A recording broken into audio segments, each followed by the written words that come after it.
ఈ రోజు మనం భగవద్గీత మొదటి అధ్యాయం 9వ శ్లోకం గురించి తెలుసుకుందాం.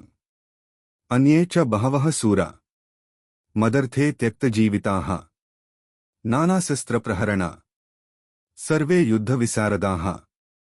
శ్లోకం వివరణ.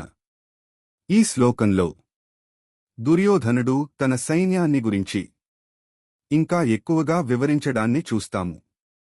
నా కోసం ప్రాణాలను కూడా త్యాగం చేయడానికి సిద్ధంగా ఉన్న అనేక మంది శూరవీరులు ఉన్నారు. వారు వివిధ రకాల ఆయుధాలలో నిపుణులు, యుద్ధకళలో దిట్టలు. ఈ మాటలు వినిపిస్తున్నప్పటికీ ఇక్కడ ఒక అంతర్లీన భావం దాగి ఉంది.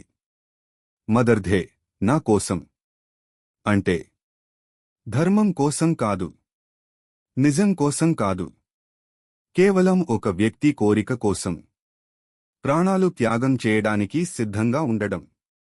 ఇదే దుర్యోధనుడి పక్షంలోని ప్రధాన బలహీనత. జీవితానికి సందేశం. మన జీవితంలో కూడా మన ప్రయోజనం కోసం ఇతరులను ఉపయోగించుకుంటే అది చివరికి వినాశానికి దారి తీస్తుంది. భగవద్గీత మనకు స్పష్టంగా చెబుతుంది, వ్యక్తి కోసం జరిగే యుద్ధం క్షణికమైనది. ధర్మం కోసం జరిగే పోరాటం చిరస్థాయిగా నిలుస్తుంది. త్యాగానికి ధర్మం తోడైతేనే అది పుణ్యంగా మారుతుంది. ఇలాంటి లోతైన జీవితాన్ని మార్చే భగవద్గీత శ్లోకాల కోసం మా ఛానల్ను సబ్స్క్రైబ్ చేయండి.